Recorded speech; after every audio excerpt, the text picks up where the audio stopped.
जी सत्संगजी प्रेमाने बोला। धन निरंकारजी आध्यात्मिक क्रांतीच्या आद्य प्रणेते समयाच्या सद्गुरू माता सुदीक्षाजी महाराज यांच्या असीमासे कृपेने संपूर्ण मानवाला देवाची ओळख करून दिली जात आहे।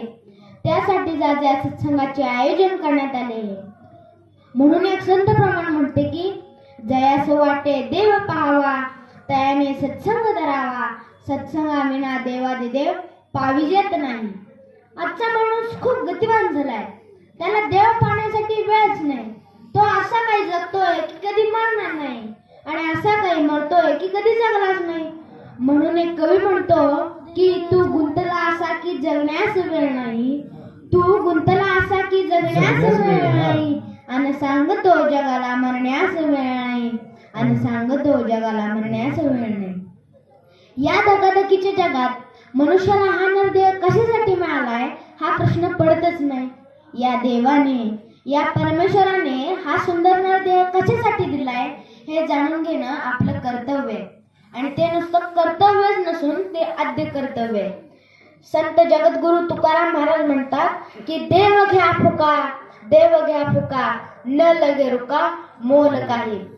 आणि जर आपणाला देव बघायचा असेल तर सद्गुरूला शरण जावे लागेल, आणि सद्गुरू जर जीवनात आला तर देव कळतो आणि कळतो सुद्धा। आणि तेच देव दाखवण्याचं महान परोपकारी कार्य समयाच्या सद्गुरू माता सुदीक्षाजी महाराज करत आहेत। संत प्रमाण आम्हाला पुन्हा जागृत करताना म्हणते की सद्गुरू वाचोनी सापडे ना सोय, धरावे ते पाय आदी आदी। जर आपल्याला जीवनाचं कल्याण करायचं असेल तर सर्वात सोपा मार्ग संत विचार दाखवतात। रस्ता दाखवणारा गुगल मॅप हे जगाला 21व्या शतकात सापडलं, पण जगण्याचं भक्तिरूपी गुगल मॅप हे जगात कित्येक वर्षापासून ज्ञानोबा तुकोबांच्या विचार रूपातून उपलब्ध आहे। बघा ना, पांडुरंगाच्या माथ्यावरचा टिळा आणि गुगल मॅपचा लोगो सारखाच आहे, फक्त फरक इतकाच आहे की गुगल मॅप रस्ता चुकवू शकतं, मात्र त्याचा भक्ती मार्ग भक्ताला कधी चुकू देत नाही।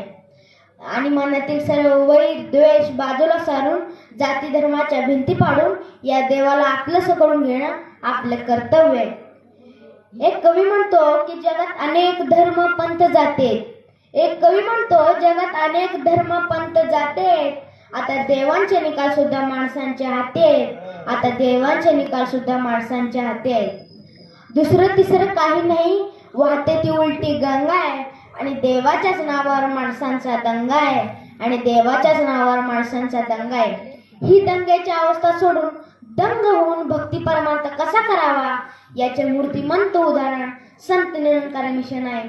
आणि जाता जाता बाबा जे का पंगन प्रश्न करायचे तो स्वतःला विचारूया, रात्र गेली दिवस गेले आयुष्य गेले, जन्मायोनी काय केले, जन्मायोनी काय केले। सत्संगजी प्रेमाने बोला। धन